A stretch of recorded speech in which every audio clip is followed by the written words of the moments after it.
कह रहा है कि tension prevailed in the Jawahar area in Palghar district. ठीक, क्या कह रहा है कि टेंशन प्रिवेल्ड मतलब कि जो जवाहर एरिया है पालघर डिस्ट्रिक्ट में, वहां पे टेंशन का माहौल हो गया। कब हुआ वो टेंशन का माहौल? जब after 3 Mumbai residents travelling in a Ford EcoSport in Silvassa to Silvassa were allegedly lynched late on Thursday night. जब 3 मुंबई के रेसिडेंट, ठीक है, मुंबई के रहने वाले 3 लोगों को, ठीक है, जो लेट नाइट ट्रेवल कर रहे थे अपनी फोर्ड इको स्पोर्ट गाड़ी में, ठीक है, कहाँ जा रहे थे? वो सिलवासा जा रहे थे। उन्हें क्या एलिजिडली क्या ये चीज किया गया कि भाई उन्हें ये माना जा रहा है कि उन्हें लिंच किया गया किस तारीख को, किस दिन की रात में? थर्सडे नाइट में, गुरुवार रात में। ठीक है, पालघर डिस्ट्रिक्ट के जवाहर एरिया में टेंशन का माहौल चल रहा है। क्यों? क्योंकि मुंबई के 3 लोग जो कि लेट नाइट अपनी इको स्पोर्ट गाड़ी में सिलवासा जा रहे थे, उन्हें लिंच किया गया, उन्हें मारा पीटा गया। ठीक है, बात समझ में आ गई? बात क्लियर है? बात में कोई दिक्कत, कोई परेशानी, कोई हैरानी नहीं होनी चाहिए। ठीक है, चलिए।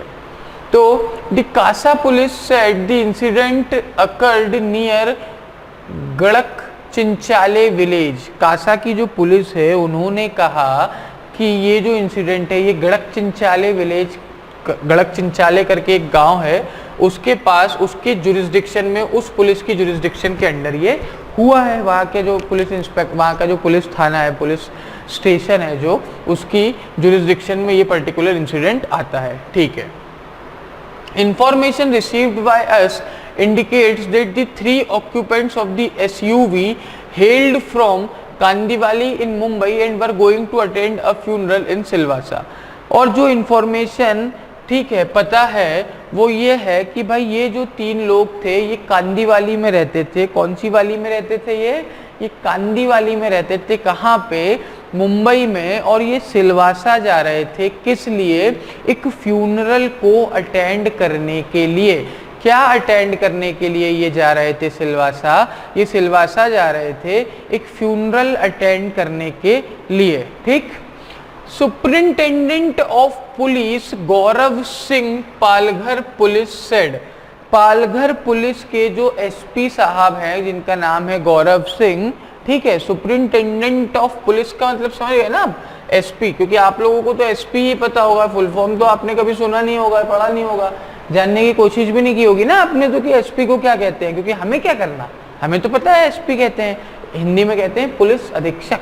ठीक, तो पुलिस अधीक्षक महाशय या सुपरिंटेंडेंट ऑफ पुलिस, या आपकी लैंग्वेज में बोले तो एसपी गौरव सिंह, कहाँ के? पालघर पुलिस के, कहा उन्होंने ये सारी बातें जो उन्होंने अभी तक कही। ठीक, कि भाई ये इंफॉर्मेशन हमें है कि वो फ्यूनरल में जा रहे थे, ये वो ऐसा वैसा सब बातें उन्होंने बताई।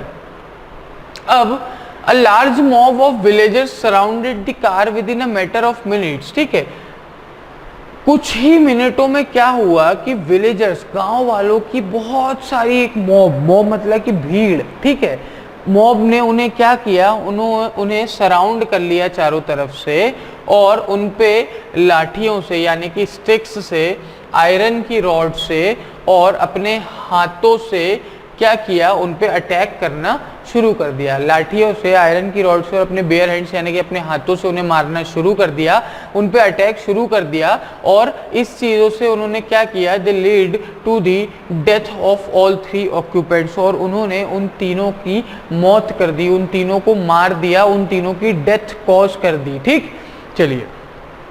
One of our patrolling vehicles later spotted that the severely injured trio lying on the road. ठीक है, जब एक पेट्रोलिंग व्हीकल ने देखा कि भाई एक बहुत ही ज्यादा जख्मी, एक बहुत ही ज्यादा चोट लगे हुए, बहुत ही ज्यादा इंजर्ड, ठीक है, एक सीवियरली इंजर्ड 3 लोग रोड पे पड़े हुए हैं, है ना, ये चीज जब उस पेट्रोलिंग व्हीकल ने देखी और उसने वो वहां पे पेट्रोलिंग व्हीकल रुका कि चलो देखें कि क्या मैटर है, क्या हुआ है, मामला क्या है। ठीक, इसके लिए वो वहां रुका। However our team was also attacked by the mob and the vehicle pelted with stones. और उस मॉब ने क्या किया? उस पेट्रोलिंग व्हीकल पे भी अटैक किया और उस पेट्रोलिंग व्हीकल को भी पत्थरों से अटैक करना चालू कर दिया। ठीक, चलिए। Our personnel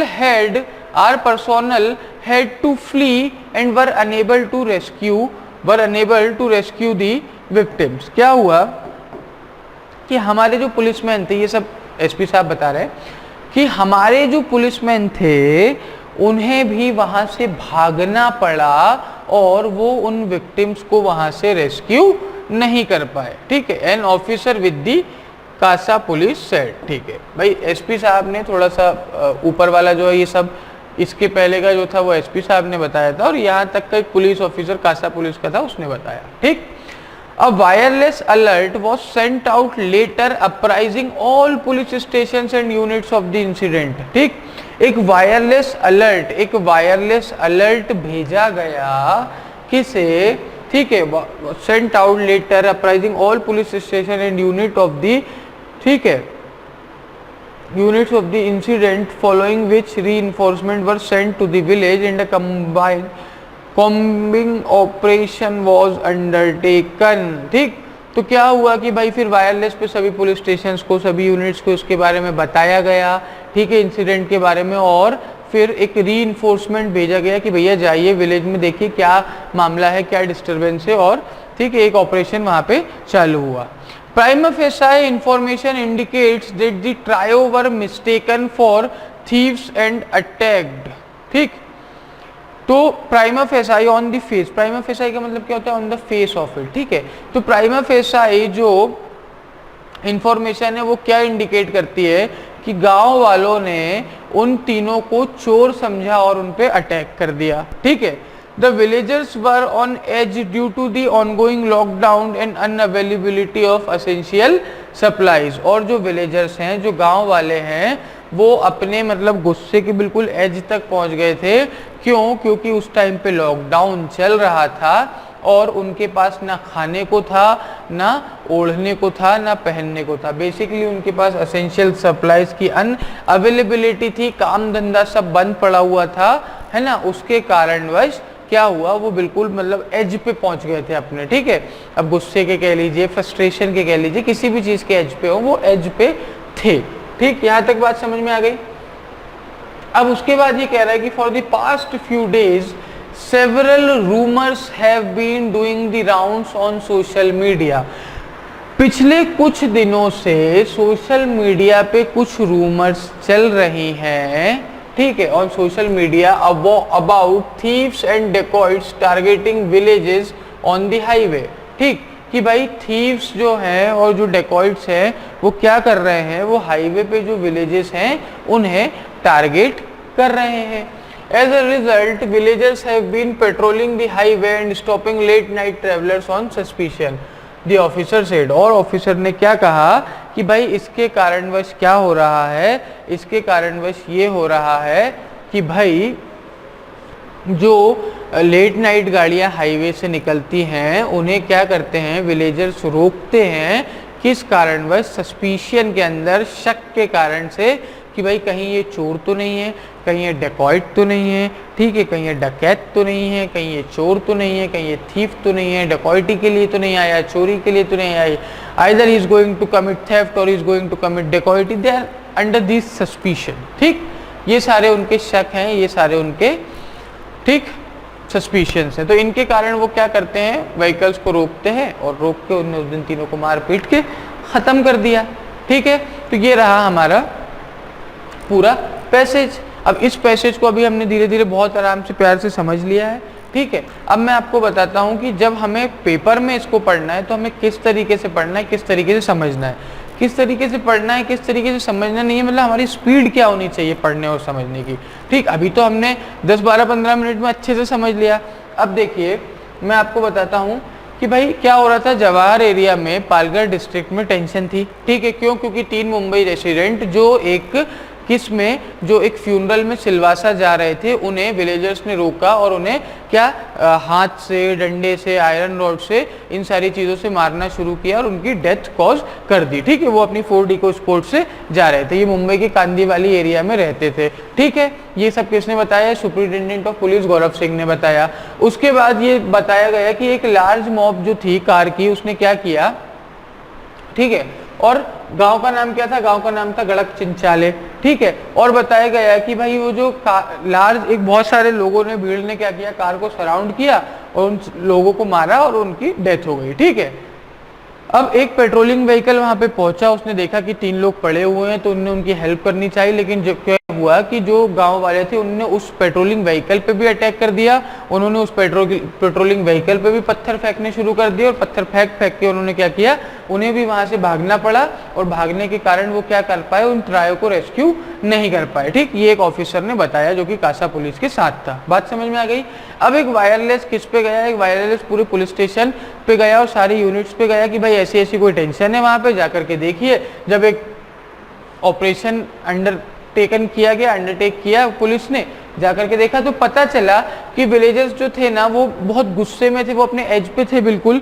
किस कारण से? इस कारण से क्योंकि उनके पास एसेंशियल्स की सप्लाई नहीं थी, जो नेसेसिटीज होती है एक आदमी को जीने के लिए, उनके पास वो चीज़ की सप्लाई नहीं थी। ठीक है, उनके पास अनअवेलेबिलिटी थी उन चीज़ों की। क्यों?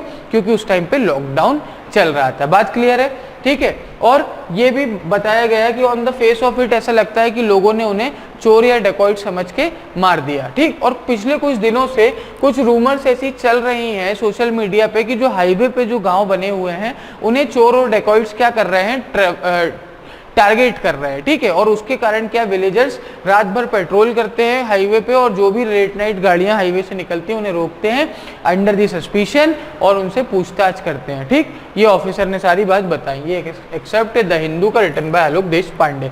ठीक है, तो इस तरीके से हमें 2 से 2.5 मिनट में पूरा पैसेज समझना है और अगले 2, 2.5, 3 मिनट में हमें ये 5 क्वेश्चन के आंसर दे करके आगे बढ़ जाना है। ठीक, तो 4 से 5 मिनट में हमें पूरा क्वेश्चन सॉल्व करना है। ठीक, तो जिस तरीके से हमने धीरे धीरे समझा, हमें उस तरीके से धीरे धीरे बिल्कुल नहीं समझना है। जब हमने दूसरी बार में उसको समराइज करके मैंने आपको बताया तो आपको फर्स्ट रीडिंग में ही वैसे ही समझ जाना है। ठीक, अगर हमने एक पैसेज को 5 मिनट से ज़्यादा दे दिए समझने में, एक पैसेज को 5 मिनट से ज़्यादा दे दिए समझने में, तो आप ये मान लीजिए कि हम पूरा पेपर अटेम्प्ट नहीं कर पाएंगे, हमारे क्वेश्चंस छूट जाएंगे। ये बात को बिल्कुल समझ के रखिए। ठीक, और अगर किसी भी पैसेज को आप ये मान लीजिए कि आपको 5 मिनट से ज़्यादा लग रहे हैं, वो बहुत टफ है, तो ये मान लीजिए कि फिर वो सबके लिए टफ होगा, आपके अकेले के लिए टफ नहीं होगा। ठीक, क्योंकि अगर आप प्रिपरेशन करके जा रहे हैं तो आपको भी उतना ही टाइम लगेगा जितना सबको लगेगा। बस the more you will prepare the more as you will take over others. ठीक, क्योंकि हमें क्या करना है कि अगर सबको 4 मिनट लग रहे हैं कोई 5 क्वेश्चन के जवाब देने, तो हमें 3 मिनट 30 सेकंड या 40 सेकंड में ही वहां से निकलना है और यहाँ से 20 सेकंड का एक एज ले लेना है। तो ये सारी चीज़ें हमें टाइम मैनेजमेंट में करनी है, बस इतना सा अंतर है। ठीक है, और अगर कोई पैसेज में आपको 10 मिनट लग रहे हैं तो मुझे लगता है कि शायद वो ही 10 मिनट दूसरों को भी लगेंगे। ठीक, क्योंकि शायद वो पैसेज ही ऐसा हो। ठीक, इस तरीके से हमें तैयार होके जाना है। तो ये जो 10 मिनट है ना, इसमें से 2-3 मिनट तो आप यहाँ पे जो एज ले रहे हो उसी में कवर हो जाएंगे आपके, तो भी आप एज पे ही। तो बेस इन चीज़ों की हैबिट हमें डालनी पड़ेगी। ठीक है, इन चीज़ों को हमें अपने अंदर ढालना पड़ेगा, तभी हम बिल्कुल तरीके से क्लैट को क्रैक कर पाएंगे। चलिए, तो अब हम चलते हैं क्वेश्चन पे। पैसेज हमें पूरा समझ में आ गया कि पैसेज क्या था। अब देखते हैं कि हमसे क्वेश्चन क्या पूछना चाह रहा है। ठीक, बात क्लियर है? Which of the following statements given below justifies criminalization of mob lynching? Question number 86 हमारा बोल रहा है कि ये जो 4 स्टेटमेंट हमें नीचे दिए हुए हैं, इनमें से कौन सा स्टेटमेंट जस्टिफाई करता है किस चीज को? मॉब लिंचिंग को। ठीक है, मॉब लिंचिंग को कौन सा जो है स्टेटमेंट जस्टिफाई करता है? तो जस्टिफाई करता है मतलब ये नहीं कि उसे सही बोलता है, उसके क्रिमिनलाइजेशन को। ठीक है, कि उसको क्रिमिनल एक्ट बताता है, ऐसा कौन सा स्टेटमेंट? ठीक, तो ऑप्शन ए कह रहा है कि in a democracy the actual power rest with the people and their action can not be penalised by the state.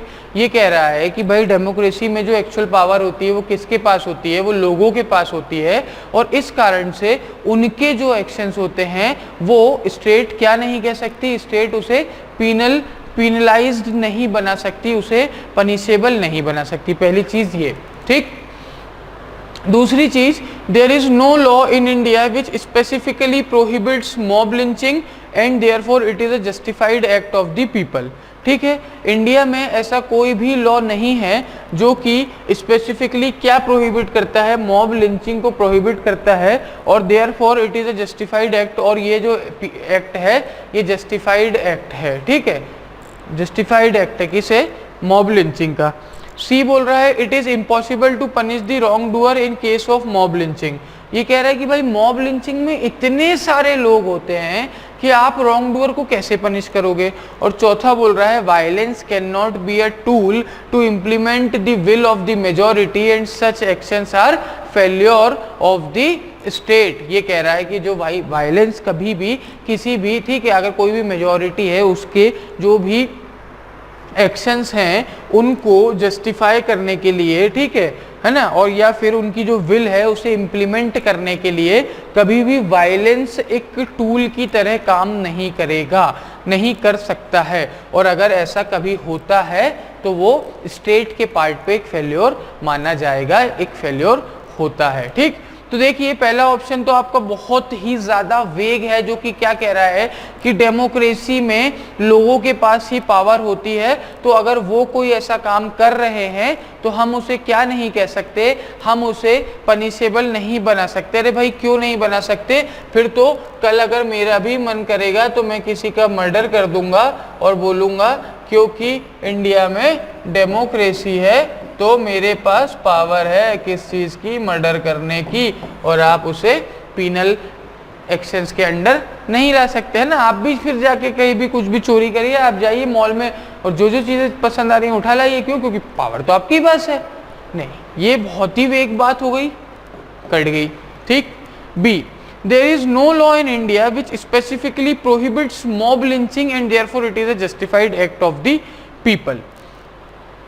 तो भाई अगर कोई लॉ नहीं है जो कि मॉब लिंचिंग को के बारे में बोलता हो, देखिए एक जब देयर आर टू पर्सन ए और बी, ठीक, ए बी को जब मारता है और बी की क्या हो जाती है, बी की डेथ हो जाती है, ठीक है, तो ये तो क्राइम है।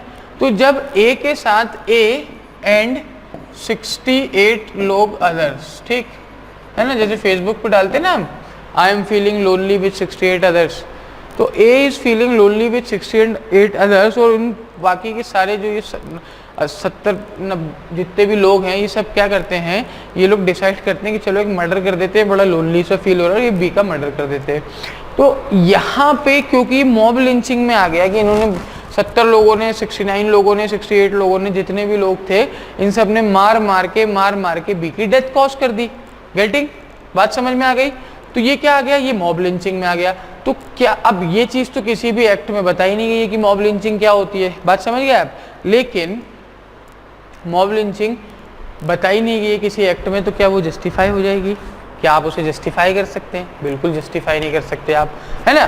तो ये ऑप्शन भी आपका एलिमिनेट होता है। सी बोल रहा है it is impossible to punish the wrong doer in the case of mob lynching. अरे भाई अगर किसी भी जो भी क्राइम है उसमें अगर किसी भी रॉन्ग डूअर को पनिश करना मतलब क्या नहीं है, पॉसिबल नहीं है, या फिर है ना किसी तरीके से देखा जाए तो मतलब आप रॉन्ग डूअर, आपको पता ही नहीं है रॉन्ग डूअर कौन है, ठीक है। जब ए ने 68 लोगों के साथ जाकर के बी को मारा तो अब उन 68 में से 4-5 ऐसे भी होंगे वो बोलेंगे सर हम तो बस खड़े थे, हमने तो मारा ही नहीं, बोल सकते ना ऐसा। तो ऐसे लोगों के लिए आप क्या करेंगे, है ना। तो उसमें आप पता नहीं, लेकिन क्या फिर ये चीज भी उसको जस्टिफाई करती है कि हाँ भाई आपको पता नहीं है कि किस इंसान के कारण डेथ कॉज हुई, या कौन उसमें डेथ कॉज करने में हिस्सेदार नहीं था, कौन सिर्फ खड़ा होकर देख रहा था। तो ये चीज में, या ऐसा भी हो सकता है कि कहीं कोई बचाने ही गया हो वो भी मॉब लिंचिंग में आ जाए, है ना, कि वो बोल रहा है अरे मत मारो मत मारो मत मारो, इतने में ऐसा हो गया कि उसकी डेथ कॉज हो गई। तो ये सारी चीजों को जब हम अंडर कंसिडरेशन रखते हैं भाई और बहनों, तो क्या हमारे पास आंसर निकल के आता है, हमारे पास आंसर निकल के आता है कि भाई भले ही हम उसमें जो क्रिमिनल है उसे क्या नहीं कर सकते, हम उसे क्या नहीं कर सकते, पनिश नहीं कर सकते। इसका मतलब ये नहीं है कि वो जस्टिफाई हो जाए। तो अब जब 3 हमारे एलिमिनेट हो चुके हैं तो हमारे पास बचता है चौथा ऑप्शन, जो कि क्या कह रहा है कि भाई वायलेंस कभी भी एक टूल नहीं बन सकता है किसी भी मेजोरिटी की विल को इम्प्लीमेंट करने का, है ना, या अपनी बातों को रखने का। तो ऐसे एक्शंस जो हैं वो फेल्योर हैं स्टेट के, है ना, स्टेट के फेल्योर हैं और वो जस्टिफाइड नहीं है। ठीक, तो डी ऑप्शन हमारा सही होगा। बात समझ में आ गई। चलिए आगे बढ़ेंगे और क्वेश्चन नंबर 87 के बारे में बात करेंगे। ठीक, क्वेश्चन नंबर 87 क्या कह रहा है उसे भी समझ लेते हैं कि भाई क्वेश्चन नंबर 87 हमसे क्या कहना चाह रहा है, क्यों कहना चाह रहा है ना। ये सारी चीज़ें भी अब जब हमें समझ में आएंगी, देखिए धीरे धीरे से इन क्वेश्चंस को कहिए कि धीरे धीरे से मेरी ज़िंदगी में आना वाला गाना आपने सुना होगा, तो धीरे धीरे से इन्हें सॉल्व करिए, है ना। एकदम से आप बढ़ेंगे तो आप क्या हो जाएंगे, आप कन्फ्यूजिया जाएंगे। क्या हो जाएंगे, कन्फ्यूजिया जाएंगे, और हम नहीं चाहते हैं कि आप कन्फ्यूजिया जाएं, ठीक। तो कन्फ्यूजिया ना जाएं आप, इसलिए हम आपको ये सारी चीज़ें बता रहे हैं। चलिए तो क्वेश्चन नंबर 87 की ओर बढ़ते हैं और देखते हैं क्वेश्चन नंबर 87 क्या कहना चाह रहा है, ठीक। एक बार क्वेश्चन नंबर 87 की तरफ आप लोग नजर डालेंगे, देखिए कि ये क्या बोलना क्या चाह रहा है आपसे, ठीक। तब तक मैं पानी पी लेता हूँ और आप लोग जरा देख लीजिए, समझ लीजिए एक बार कि कहना क्या चाह रहा है। कुछ मर्डर की बात ये करना चाह रहा है।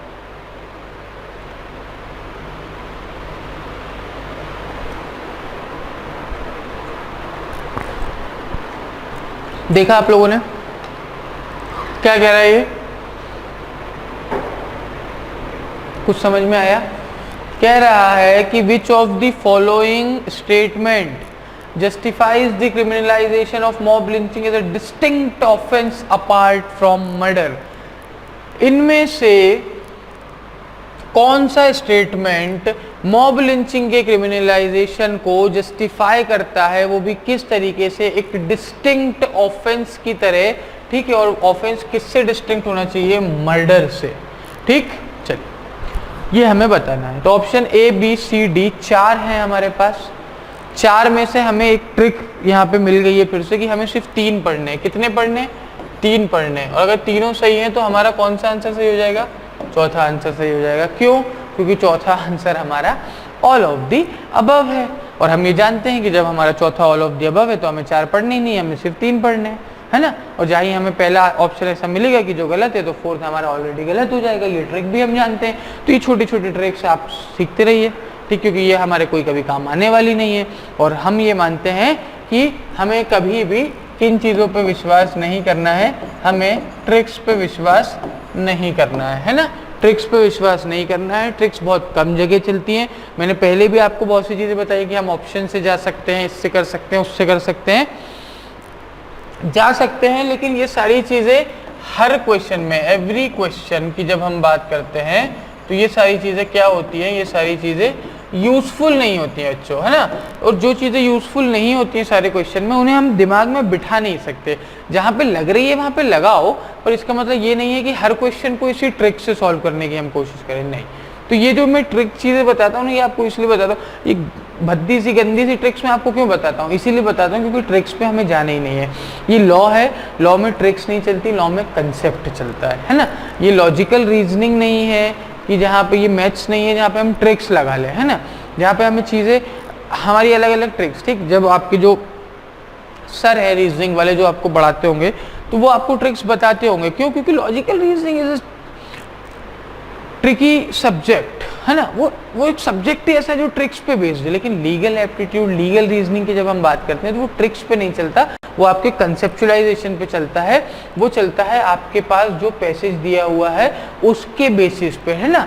उस पैसेज को हमें बिल्कुल रट लेना है, पढ़ लेना है ना। पैसेज को हमें क्या करना है, केयरफुली बिल्कुल उसे हमें रीड करना है और केयरफुली रीड करके हमें अपने आंसर्स निकालने हैं, ठीक। तो बिल्कुल never trust on any trick, because every trick does not work on each and every answer question, है ना। तो क्या होगा कि आप ट्रिक लगाएंगे, है ना, और ट्रिक लगा के आपको आंसर तो मिल जाएगा, लेकिन वो आंसर के पहले ब्रैकेट में पता क्या लिखा होगा, रॉन्ग आंसर। तो रॉन्ग आंसर चाहिए तो ट्रिक्स पे बेस चाहिए, सही आंसर चाहिए। नंबर कमाना है तो बिल्कुल ट्रिक्स पे नहीं, अपने नॉलेज पे विश्वास करना है। समझ गए बात को। चलिए तो क्वेश्चन नंबर 87 देखते हैं। क्वेश्चन नंबर 87 क्या कह रहा है, क्वेश्चन नंबर 87 कह रहा है कि which of the following statement justifies the criminalisation of mob lynching as a distinct offence apart from murder. Option A कह रहा है the offence of murder is committed by a single individual or a group but mob lynching involves a large group of individual. देखिए क्या होता है, ए ने B का murder किया है ना, मर्डर किया ए ने बी का, या फिर ए सी डी ई एफ ने मिलके बी का मर्डर कर दिया है ना, बात है यही होता है मर्डर।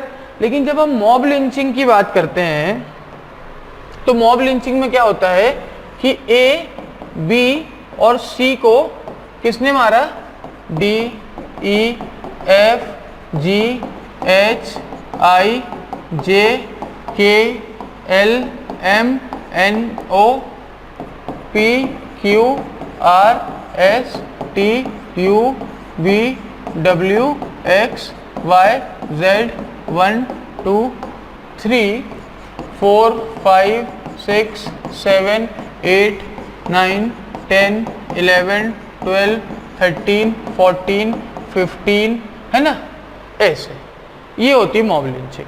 समझ गए बात, इससे ज्यादा डिटेल में मैं आपको नहीं बता सकता। तो ये 1 2 3 4 5 6 7 8 9 10 11 12 13 14 15 16 17 18 19 20 21 22 23 24 25 26 27 28 29 30 31 32 33 34 35 36 37 38 प्लस इनके साथ 80 अदर लोग थे है ना, मान लीजिए। तो ये कुछ कुल मिला के होगा 110 120 लोग। इन लोगों ने मिलके इन 3 लोगों को, ठीक है, डंडों से स्टिक्स से इतना मारा, साथ में अपने बेयर हैंड्स भी यूज किए, इतना मारा कि बेचारे मर गए है ना। ये हुई आपकी मॉब लिंचिंग। ठीक, तो ये डिस्टिंक्शन तो सही है, ऑप्शन ए जो है हमारा वो सही है कि भाई मर्डर में, ठीक है, ये यहाँ पे ए बी सी ने किसका मर्डर किया था, यहाँ आप मान लीजिए 15 तक थे ना, तो ए बी सी ने मारा था मिस्टर 16 को। किसको, मिस्टर 16 को ए बी सी ने मारा था। और मिस्टर 16 के ये सारे के सारे जो रिश्तेदार थे, इन लोगों ने क्या किया, इन लोगों ने ले लिया बदला और ए बी सी की मॉब लिंचिंग कर दी। तो समझ गए ना बात। ऑप्शन ए कहने ये चाह रहा है कि भाई जब मर्डर होता है तो उसमें एक आदमी आता है या एक ग्रुप ऑफ पर्सन होता है, ठीक है, जिसको हम क्या कर सकते हैं, जिसको हम बता सकते हैं, मतलब वो रिकग्नाइज मतलब बेसिकली कि हम बता सकते हैं कि हाँ भाई ये लोग थे, इनने मर्डर किया। लेकिन मॉब लिंचिंग में क्या हुआ कि इतने लोग हो गए, आप किस किस के बारे में बताओगे, उसका पूरा खानदान उठ के आ गया, 110 120 लोगों ने आके मार दिया। तो ऑप्शन ए जो है हमारा करेक्ट हो गया। बात समझ में आ गई है ना। ऑप्शन डी क्या कह रहा है, ऑप्शन बी कह रहा है आपका कि when violence is committed by a mob it creates a situation of terror and anarchy having potential to disturb the public peace for a longer period. ठीक है, ये देखिए क्या होता है कि मर्डर तो कभी कभी रातों रात एक कमरे में भी हो जाते हैं, है ना। और मर्डर से, जैसे मर्डर हुआ मान लीजिए भोपाल के एमपी नगर एरिया में, है ना, तो एमपी नगर के थोड़ा सा 2-4 किलोमीटर की रेंज में थोड़ा एक अशांति का माहौल आएगा, एक सोसाइटी उससे अफेक्ट होगी। ठीक, ये चीज़ हम पढ़ चुके हैं कि भाई क्राइम एक सोसाइटी एट लार्ज को अफेक्ट करता है। लेकिन शायद जो 10 किलोमीटर दूर एरिया होगा उसमें इतनी अशांति नहीं फैलेगी, है ना। क्यों, क्योंकि उन्हें पता है कि हाँ भाई ठीक है, वहाँ पे मर्डर हो गया, ठीक है, हो जाता है, ये वो आजकल दुनिया ऐसी हो गई है ना, बाहर निकलना तो सेफ ही नहीं बचा है, कोई भी किसी को मार देता है, ब्ला ब्ला ब्ला। ठीक, बात क्लियर है। तो ये चीज होती है मर्डर में। लेकिन जब एक मॉब वायलेंस क्रिएट करता है ना, तो वो टेरर प्रोड्यूस करता है। ठीक, वो एक अनार्की वाली सिचुएशन ले आता है ना, उसमें एक पोटेंशियल होती है कि वो लंबे समय तक पब्लिक पीस को डिस्टर्ब कर सकता है। बात को समझ गए है ना। और यही डिस्टिंक्शन होता है किसमें, मॉब लिंचिंग में, मर्डर में। ठीक, बात समझ गए। चलिए, तो ऑप्शन 2 भी हमारा सही हो गया। अब बात करते हैं ऑप्शन 3 की। ऑप्शन सी क्या कह रहा है कि mob lynching is an offence which supports the idea of might is right and can not be accepted in a democratic society. ठीक, क्या कहना चाह रहा है ये